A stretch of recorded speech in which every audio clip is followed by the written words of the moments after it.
Good morning, ladies and gentlemen. We are the research team from SUNWAY Test. In this time of economic uncertainties, many investors have been reluctant to enter the stock market for fear of making a loss. However, today, our team has identified QL Resources Berhad as a company with strong fundamentals and exciting growth prospects.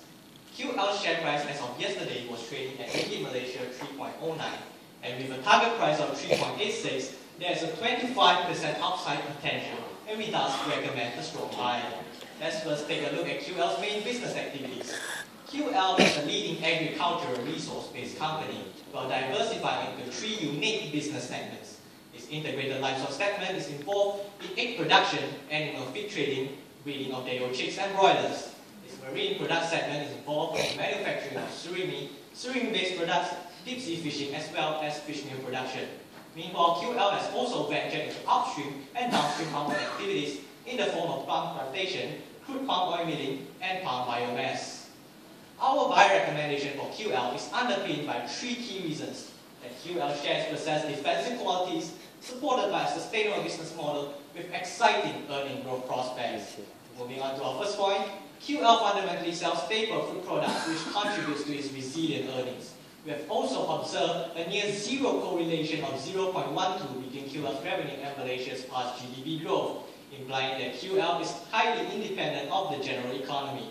Such defensive characteristics was especially evident in financial year 2009, when the most major index in MSCI World and Asia Pacific plunged to half of their original value before the global economic crisis, but QL shares emerged largely unaffected. In the same period of time, despite the recession and outbreak of avian influenza H5N1, QL has managed to continue its traditionally strong growth in revenue and PBT, once again demonstrating its remarkable resilient qualities. With regards to the second key driver, QL has a highly sustainable business model which embodies effective cost management, strong distribution network, quality practices, strategic acquisitions, and innovative technology. QL displays effective cost management, particularly in its livestock segment, as it is a significant supplier of animal feed itself. QL's edge over its competitor was proven when 3 out of the 4 largest egg producers in Malaysia recently went into the red due to the increase in animal feed prices. QL was, however, able to defy the odds and increase its segment PBT by 23.4% year-on-year. QL also has a strong distribution network, both local and overseas. It markets its products through an extensive portfolio of brands such as Vigo, Oceria, Surya, and etc. QL has always observed the highest of quality standards. Its modern facilities, located in bird-free enclosure with high biosecurity, allow it to command a premium over smaller peers. Over the years, QL has been awarded numerous certification to recognize its commitment to such quality practices. With the Halal certification, there is great growth potential from the sizable and rapidly growing Muslim population in the global market. There is more untapped potential within QL's main market of Southeast Asia, as it is home to about 250 million Muslim consumers. Within the fragmented poultry industry, QL's 24.17% equity stake in Leihong has effectively turned the 4th largest poultry player into a strategic partner.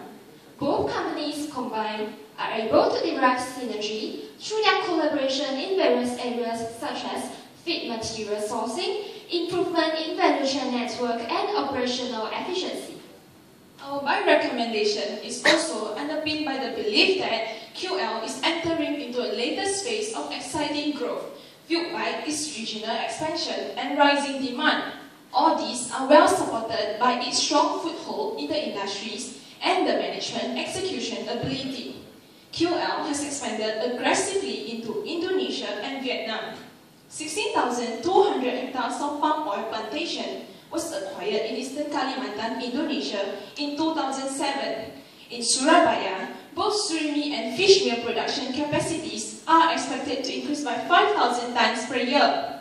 By the end of financial year 13, the total egg production in Vietnam and Indonesia shall more than double from 600,000 to 1.3 million eggs per day.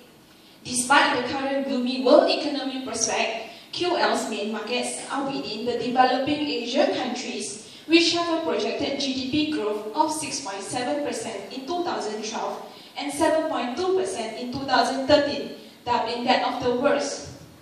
The middle-income population in Indonesia is also expected to triple by 2015. As the per capita income increases, private consumption will increase in tandem, resulting in an expected doubling of chicken and egg consumption in the coming years. The demand for surimi in China and Japan has been increasing steadily over the years. However, their own production capacities are inadequate to meet their own needs.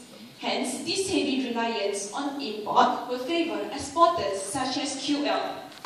After taking all these factors into consideration, a double-digit growth in revenue can be expected in almost all the three segments from financial year 12 to financial year 15. This, combined with an expected improvement in earnings margin, produced an impressive earnings CAGR of 15.7%. For valuation, we have applied the free cash flow to equity and price earnings ratio method. Free cash flow captures future growth opportunities, while price earning reflects investor sentiments. By assigning an equal weightage to both methods, we thus arrived at our target share price of RM 3.86. Let's take a look at the free cash flow method. The discount factor used is based on the cost of equity derived from the CAPM model. The risk-free rate is based on 10 years Malaysian government securities yield, whereas the market return is based on 10 years CAGR of KLCI. With a beta of 0.8, cost of equity of 6.89% is derived. By discounting the next 3 years projected cash flow, we will arrive at RM 0.37. This, when combined with a terminal value of RM 3.61, which had incorporated a perpetual growth rate of 1.8%, will translate to a share price of